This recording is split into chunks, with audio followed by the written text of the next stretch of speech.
Halo bro, kita lanjut dengan pertanyaan. Ketika aku menjadi semakin sadar, perhatianku berkembang, tapi tetap ada perasaan bahwa aku ada, aku hadir, aku sadar. Tolong jelaskan bagaimana perasaan ini bisa dilarutkan ke dalam keadaan tanpa ego, yang hanya berupa kesadaran. Ini lagi-lagi pertanyaan tentang suatu keharusan. Ketika aku menjadi semakin sadar, perhatianku berkembang, tapi tetap ada perasaan bahwa aku ada, aku hadir, aku sadar. Hal ini tidak pernah terjadi, karena seiring tumbuhnya kesadaran, aku pun berkurang. Dalam kesadaran penuh, dirimu ada, tetapi tidak ada perasaan bahwa aku ada. Dengan kata lain, paling banter, ini bisa dikatakan bahwa dirimu merasakan kekekalan yang halus, tetapi tidak ada aku. Dirimu merasakan keberadaan, dan dirimu merasakannya dalam kelimpahan, momen yang terpenuhi, tetapi sang aku tidak ada di sana. Dirimu tidak bisa merasakan keberadaan aku. Dirimu tidak bisa merasakan kehadiran aku. Dirimu tidak bisa merasakan kesadaran akan aku. Aku adalah bagian dari ketidaksadaran, ketidakpedulian, bagian dari kondisi tidurmu. Itu tidak mungkin ada. Itu tidak mungkin ada ketika dirimu benar-benar waspada, penuh perhatian, dan sadar. Beginilah pertanyaan-pertanyaan tentang suatu keharusan muncul. Dirimu bisa terus memikirkannya, dan tidak ada yang akan terpecahkan. Jika ini terjadi, bahwa dirimu merasa aku ada, aku sadar, maka dirimu hanya perlu mencatat satu hal, dan itu adalah bahwa dirimu tidak waspada, dirimu tidak sadar. Maka perasaan-perasaan ini, aku sadar, aku waspada, aku ada, ini adalah pikiran, dirimu memikirkannya. Itu bukanlah momen-momen yang disadari. Dirimu bisa berpikir bahwa aku sadar. Dirimu bisa terus mengulang-ulang bahwa aku sadar. Tetapi itu tidak akan berhasil. Kesadaran bukanlah pengulangan ini. Dan ketika dirimu sadar, tidak perlu mengulang-ulang bahwa aku sadar. Dirimu hanya sadar, tidak ada lagi aku. Cobalah untuk sadar. Sekarang waspadalah. Di manakah aku?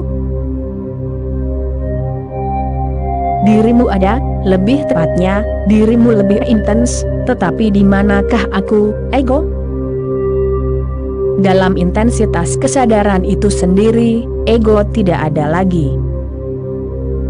Nanti, ketika dirimu kehilangan kesadaran dan mulai berpikir, dirimu bisa merasakan aku ada, tetapi pada saat tidak ada kesadaran, ada aku. Sekarang rasakan itu. Dirimu ada di sana dalam keheningan, dirimu bisa merasakan kehadiranmu, tetapi di manakah aku? Aku tidak pernah muncul. Ia muncul hanya ketika dirimu berpikir secara retrospektif. Ketika dirimu kehilangan kesadaran, aku segera muncul. Bahkan jika untuk sesaat, dirimu bisa mengalami kesadaran sederhana, dirimu ada, dan sang aku tidak ada di sana. Ketika dirimu kehilangan kesadaran, ketika momen telah berlalu, terlewatkan, dan dirimu mulai berpikir, maka sang aku segera kembali. Itu adalah bagian dari proses berpikir. Konsep tentang aku adalah sebuah pemikiran, itu milik berpikir. aku adalah sebuah pemikiran. Ketika dirimu waspada dan tidak ada pemikiran, bagaimana dirimu bisa merasakan bahwa aku ada? Kekosongan itu ada di sana, tetapi itu juga bukan pemikiran. Itu ada di sana secara eksistensial, itu adalah fakta. Tetapi dirimu bisa mengubah fakta itu menjadi pemikiran dengan segera, dan dirimu bisa memikirkan tentang celah yang ada, di mana tidak ada aku. Dan saat dirimu mulai kembali berpikir, aku telah kembali. Dengan berpikir, ego masuk, berpikir adalah ego. Dengan tidak berpikir, ego tidak ada. Jadi, kapanpun dirimu ingin mengajukan pertanyaan, buatlah pertanyaan itu bersifat eksistensial terlebih dahulu. Sebelum mengajukan pertanyaan, ujilah apakah pertanyaan yang dirimu ajukan relevan atau tidak. Pertanyaan seperti itu tampak relevan hanya secara verbal. Tetapi sebenarnya seperti ini, aku katakan bahwa lampu telah dinyalakan, lalu aku bertanya, lampu telah dinyalakan tapi kegelapan tetap ada, jadi apa yang harus dilakukan dengan kegelapan? Satu-satunya hal adalah, bahwa lampu masih padam, belum dinyalakan. Jika sudah menyala, bagaimana kegelapan bisa tetap ada? Jika kegelapan ada, maka lampu tidak ada. Dan jika lampu ada, maka kegelapan tidak ada. Keduanya tidak bisa terjadi bersamaan. Kesadaran dan ego tidak bisa bersama. Jika kesadaran telah muncul, jika ada, ego telah menghilang. Ini terjadi secara bersamaan, bahkan tidak ada jeda sedetik pun. Cahaya menyala, dan kegelapan telah menghilang. Bukan berarti ia menghilang perlahan-lahan, bertahap. Dirimu tidak bisa melihatnya keluar. Dirimu tidak bisa mengatakan bahwa sekarang kegelapan telah padam. Cahaya ada di sana, dan kegelapan langsung menghilang. Tidak ada jeda sesaat pun, karena jika ada jeda, maka dirimu bisa melihat kegelapan bergerak keluar. Jika ada jeda sesaat, maka tidak ada alasan mengapa tidak ada jeda selama 1 jam. Tidak ada jeda. Tindakan itu terjadi secara bersamaan. Sungguh, datangnya cahaya dan perginya kegelapan adalah dua aspek dari satu fenomena. Hal yang sama terjadi dengan kesadaran. Saat dirimu sadar, ego tidak ada. Namun, ego bisa terus mempermainkan, dan ego bisa berkata, aku sadar. Ego bisa berkata, aku sadar, dan bisa menipumu. Kemudian pertanyaan akan muncul. Dan ego ingin mengumpulkan segalanya, bahkan kesadaran. Ego tidak hanya menginginkan kekayaan, kekuasaan, dan prestise. Ego juga menginginkan meditasi, ia juga menginginkan samadhi, ia juga menginginkan pencerahan. Ego menginginkan segalanya. Apa yang mungkin harus dimiliki? Ego ingin memiliki segalanya, bahkan meditasi, samadhi, nirwana. Jadi ego bisa berkata, sekarang aku telah mencapai meditasi, dan kemudian pertanyaan akan muncul. Meditasi telah tercapai, kesadaran telah datang, tetapi ego tetap ada, penderitaan tetap ada. Seluruh beban masa lalu tetap ada. Tidak ada yang berubah. Ego adalah pembual yang sangat halus. Waspadalah terhadapnya. Ego bisa menipumu. Ego bisa menggunakan kata-kata, ia bisa mengungkapkan berbagai hal. Ego bisa mengungkapkan apapun, bahkan nirwana. Aku pernah mendengar bahwa suatu kali ada dua kupu-kupu yang terbang melintasi ngarai New York. Saat baru saja melewati gedung Empire State, kupu-kupu jantan berkata kepada kupu-kupu betina, "Kau tahu, jika aku mau, hanya dengan satu pukulan, aku bisa membuat gedung Empire State ini runtuh." Seorang bijak kebetulan berada di sana dan mendengar ucapan ini. Jadi ia memanggil kupu-kupu jantan itu dan bertanya, "Apa yang kau katakan? Kau tahu betul bahwa kau tidak bisa membuat gedung Empire State itu runtuh hanya dengan satu pukulan. Kau tahu betul, tidak perlu kukatakan padamu, jadi mengapa kau mengatakan hal seperti itu?" Kupu-kupu jantan berkata, "Maaf, Tuan. Aku sangat menyesal.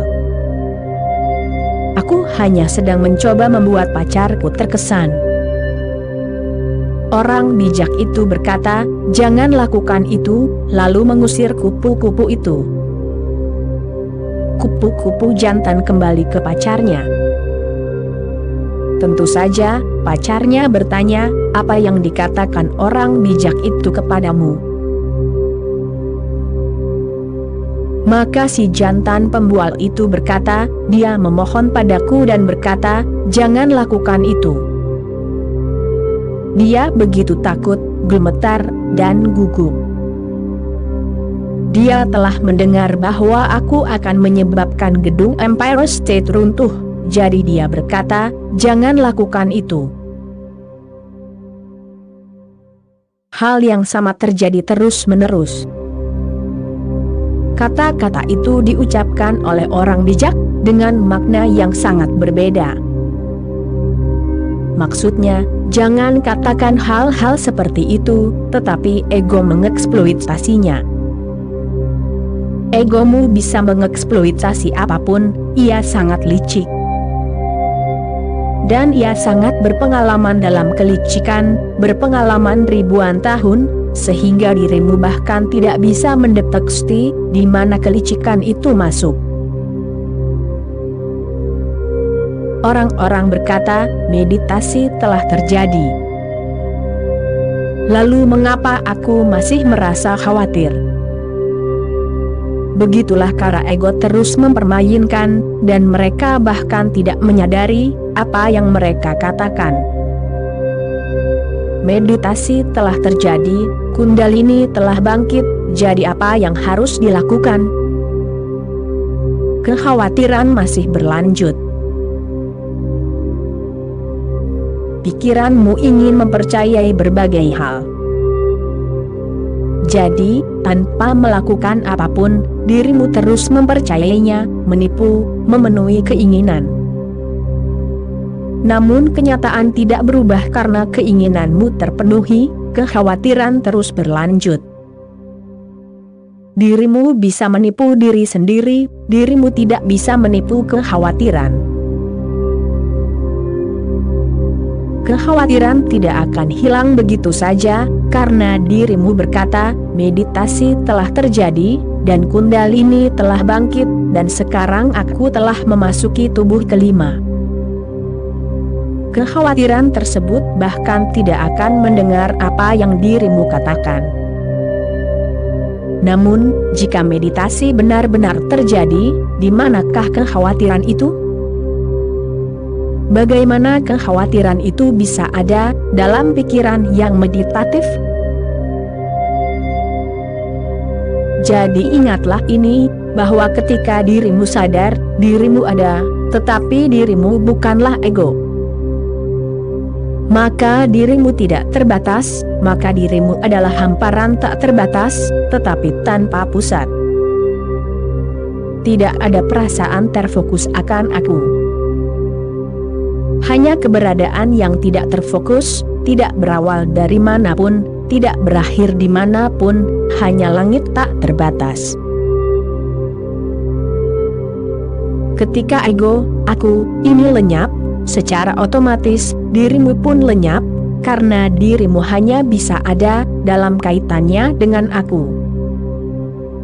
Aku ada di sini, itulah sebabnya dirimu ada di sana. Jika aku ini lenyap dariku, dirimu tidak ada lagi di sana.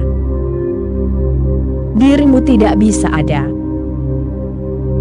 Bagaimana dirimu bisa ada? Aku tidak bermaksud bahwa dirimu tidak akan berada di sana secara fisik. Bahwa dirimu tidak akan berada di sana secara fisik. Dirimu tetap akan berada di sana sebagaimana adanya, tetapi bagiku, dirimu tidak bisa menjadi dirimu sendiri. Dirimu bermakna dalam kaitannya dengan diriku. Diriku menciptakan dirimu. Satu bagian menghilang, yang lain menghilang bagiku. Maka, keberadaan yang sederhana pun hadir, semua penghalang telah sirna. Dengan menghilangnya ego, seluruh keberadaan menjadi satu. Ego adalah pemisah, dan ego ada karena dirimu tidak waspada. Api kesadaran akan menghancurkannya. Cobalah lebih dan lebih lagi. Tiba-tiba jadilah waspada. Saat berjalan di jalan, segera berhenti, tarik napas dalam-dalam, jadilah waspada sejenak. Dan ketika aku mengatakan waspada, yang aku maksud adalah sekadar waspada terhadap apapun yang terjadi, kebisingan lalu lintas, orang-orang yang lewat dan berbicara, segala sesuatu yang ada di sekitar. Jadilah waspada. Dirimu tidak ada di sana pada saat itu, hanya ada keberadaan dan keindahannya. Maka kebisingan lalu lintas tidak tampak seperti kebisingan, tidak tampak seperti gangguan, karena tidak ada seorang pun yang menolak dan melawannya. Ia datang begitu saja kepada dirimu dan berlalu. Ia terdengar dan tidak terdengar lagi. Ia datang dan berlalu. Tidak ada penghalang yang bisa diserangnya. Ia tidak bisa membuat luka dalam dirimu, karena semua luka dibuat dalam ego. Ia akan berlalu. Tidak akan ada penghalang yang bisa diserangnya, tidak akan ada pertarungan, tidak ada gangguan. Ingatlah ini, kebisingan di jalan bukanlah gangguan. Ketika kebisingan jalan terasa mengganggumu, ketika dirimu memiliki anggapan pasti bahwa itu adalah gangguan, maka itu menjadi gangguan. Ketika dirimu menerimanya, itu datang dan berlalu. Dan dirimu hanya dimandikan olehnya. Dirimu keluar darinya dengan lebih segar. Dan tidak ada yang melelahkan ilmu saat itu. Satu-satunya hal yang melelahkan, yang terus-menerus menghabiskan energimu, adalah perlawanan, yang kita sebut ego. Namun, kita tidak pernah melihatnya dengan cara ini. Ego telah menjadi kehidupan kita, inti dari kehidupan itu sendiri. Sungguh, tidak ada ego. Jika aku berkata kepada seseorang, dan seringkali hal itu terjadi, Jika aku berkata kepada seseorang untuk melarutkan ego ini, ia langsung menatapku, seolah-olah dengan pertanyaan yang gamblang, bahwa jika ego telah larut, maka di manakah kehidupan? Maka aku tidak ada lagi. Aku pernah mendengar seorang politikus yang sangat hebat, seorang pemimpin besar suatu negara, ditanya, "Kamu pasti lelah. Sepanjang hari, kemanapun kamu pergi, ada kerumunan orang yang meminta tanda tangan." Politisi itu, pemimpin itu berkata, "Itu hampir membunuhku, tetapi ini hanya setengah dari kebenaran." Dia pastilah orang yang sangat langka dan jujur. Dia berkata, "Itu hampir membunuhku, tetapi hampir. Jika tidak ada yang meminta tanda tanganku, itu akan membunuhku sepenuhnya." Kerumunan yang terus-menerus ini hampir membunuhku, tetapi hal lainnya akan lebih berbahaya. Itu akan membunuhku sepenuhnya, jika tidak ada yang meminta tanda tanganku. Jadi betapapun melelahkannya ego, betapapun melelahkannya, dirimu tetap merasa itu adalah kehidupan, dan jika ego tidak ada di sana, dirimu merasa kehidupan akan lenyap dari pikiranmu. Dirimu tidak bisa membayangkan, bagaimana kehidupan bisa ada tanpa dirimu, tanpa selalu ada titik acuan dari aku. Itu logis, karena kita tidak pernah hidup tanpanya. Kita telah menjalaninya, kita telah hidup di sekitarnya, kita hanya tahu satu jenis kehidupan, yang didasarkan pada ego. Kita tidak tahu kehidupan lainnya. Dan karena kita telah menjalaninya, kita tidak benar-benar mampu hidup. Kita hanya berjuang untuk hidup, dan kehidupan tidak pernah terjadi pada kita, ia hanya melewati kita. Kehidupan selalu berada dalam jangkauan, dalam harapan, hanya besok, saat berikutnya, dan kita akan hidup. Namun, ia tidak pernah datang, ia tidak pernah tercapai. Ia selalu menjadi harapan dan mimpi, tetapi kita terus bergerak. Dan karena ia tidak datang, kita bergerak lebih cepat. Itu juga logis, jika kehidupan tidak terjadi pada kita, pikiran hanya bisa memikirkan satu hal, bahwa kita tidak bergerak cukup cepat. Jadi, bergegaslah, bergeraklah lebih cepat. Suatu ketika, salah seorang ilmuwan hebat, T.H. Huxley, akan menyampaikan ceramah di suatu tempat di London. Ia datang ke stasiun pinggiran kota, tetapi keretanya terlambat, jadi ia melompat ke dalam taksi, dan berkata kepada pengemudi, "Cepat." Melajulah dengan kecepatan tinggi. Mereka berpacu dengan cepat, ketika tiba-tiba ia menyadari, bahwa ia belum memberikan alamatnya kepada sopir itu. Namun kemudian ia juga ingat, bahwa ia sendiri lupa alamatnya. Jadi ia bertanya kepada sopir taksi, "Sopir taksi, apakah kamu tahu ke mana aku seharusnya pergi?"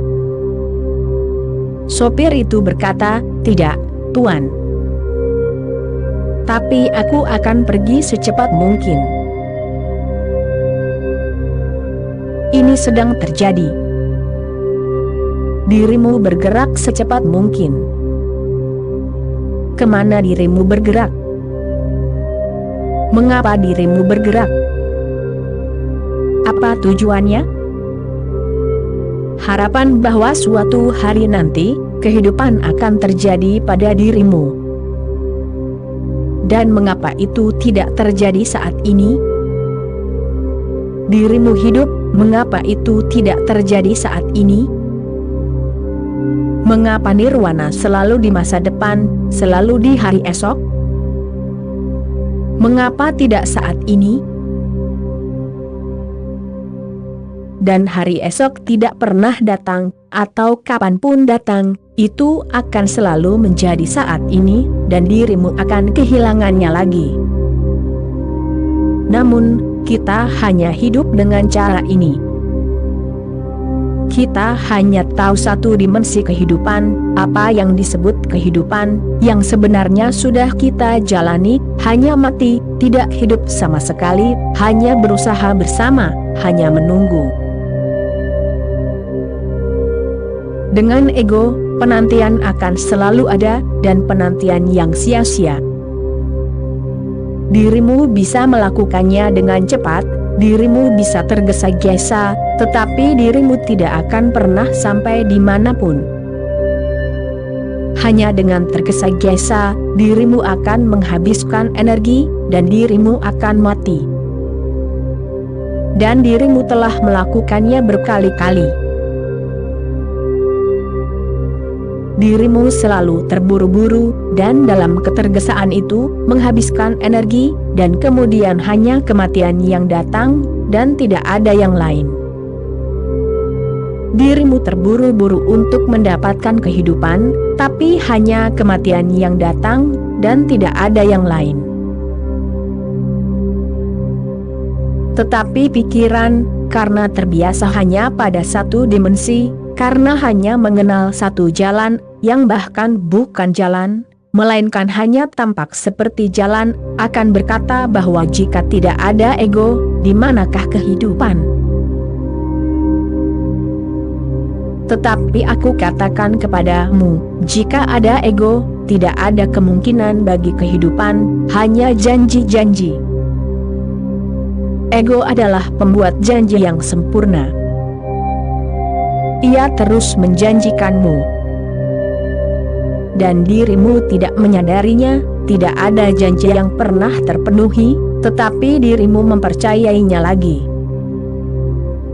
Ketika janji-janji baru diberikan, dirimu kembali mempercayainya. Lihatlah ke belakang. Ego menjanjikan banyak hal, tapi tidak ada yang tercapai melaluinya. Semua janji telah gagal. Namun, dirimu tidak pernah melihat ke belakang, dirimu tidak pernah membandingkan. Saat dirimu masih kecil, ada janji untuk masa dewasa, kehidupan akan ada saat dirimu sudah dewasa. Semua orang mengatakannya, dan dirimu juga berharap bahwa saat dirimu menjadi dewasa, semua yang akan terjadi, akan terjadi. Sekarang, hari-hari itu telah berlalu, namun janji itu tetap tidak terpenuhi, tetapi dirimu telah melupakannya. Dirimu telah melupakan janji itu. Dirimu telah melupakan bahwa janji itu belum terpenuhi. Sangat menyakitkan untuk melihatnya, sehingga dirimu tidak pernah melihatnya. Sekarang dirimu berharap pada masa tua, bahwa di masa tua, meditasi akan terjadi padamu. Maka kekhawatiran akan berakhir, anak-anakmu akan kuliah, dan semuanya akan mapan. Maka tidak akan ada tanggung jawab padamu. Maka dirimu akan mampu mencari yang ilahi. Maka, di usia tua, keajaiban akan terjadi. Dan dirimu akan mati tanpa kepuasan. Itu tidak akan terjadi, karena itu tidak pernah terjadi dengan harapan, itu tidak pernah terjadi dengan harapan. Itu tidak pernah terjadi dengan janji ego. Itu bisa terjadi saat ini. Itu hanya bisa terjadi di saat ini. Namun, kesadaran yang sangat kuat diperlukan, sehingga dirimu bisa membuang semua janji, semua harapan, semua program masa depan, dan semua impian, dan melihat secara langsung di sini dan saat ini, pada dirimu. Dalam pengembalian kepada diri sendiri itu, kesadaranmu tidak bergerak ke suatu tempat di depan, melainkan kembali kepada diri sendiri. Dirimu menjadi sebuah lingkaran kesadaran. Momen ini menjadi abadi. Dirimu waspada dan sadar. Dalam kewaspadaan itu, dalam kesadaran itu, tidak ada aku.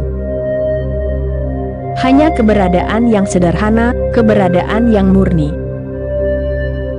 Dan kesederhanaan muncul dari kesadaran itu. Kesederhanaan bukanlah kain cawat. Kesederhanaan bukanlah hidup dalam kemiskinan. Kesederhanaan bukanlah menjadi pengemis. Itu semua adalah hal-hal yang sangat rumit dan sangat licik, sangat penuh perhitungan. Kesederhanaan lahir ketika dirimu telah mencapai keberadaan yang sederhana, di mana tidak ada aku. Dari situ, kesederhanaan muncul. Dirimu menjadi rendah hati. Bukan berarti dirimu mempraktikannya, karena kesederhanaan yang dipraktikan tidak akan pernah menjadi kesederhanaan. Kerendahan hati yang dipraktikan hanyalah ego yang tersembunyi. Kesederhanaan terjadi begitu saja, jika dirimu bisa sadar, ia mulai mengalir melalui dirimu. Dirimu menjadi rendah hati, bukan melawan ego, karena kerendahan hati terhadap ego, lagi-lagi adalah jenis ego yang berbeda, ego yang lebih halus dan lebih berbahaya, lebih beracun. Kesederhanaan adalah kerendahan hati sebagai ketiadaan ego, bukan sebagai lawan dari ego, hanya ketiadaan. Ego telah menghilang. Dirimu telah menyadari dirimu sendiri, dan mengetahui bahwa tidak ada ego. Kesederhanaan muncul, kerendahan hati muncul, mereka mengalir begitu saja. Dirimu tidak melakukan apapun untuk menghasilkan mereka, mereka adalah produk sampingan dari kesadaran yang intens. Jadi pertanyaan jenis ini bodoh. Jika dirimu merasa bahwa dirimu sadar, tapi masih ada aku, ketahuilah dengan baik, bahwa dirimu tidak sadar. Berusahalah untuk sadar. Dan ini kriterianya, ketika dirimu sadar, tidak ada aku. Ketika dirimu sadar, aku tidak ditemukan di sana. Ini satu-satunya kriteria. Oke bro, sekian dulu episode kali ini, bro. Kita sambung lagi nanti bro.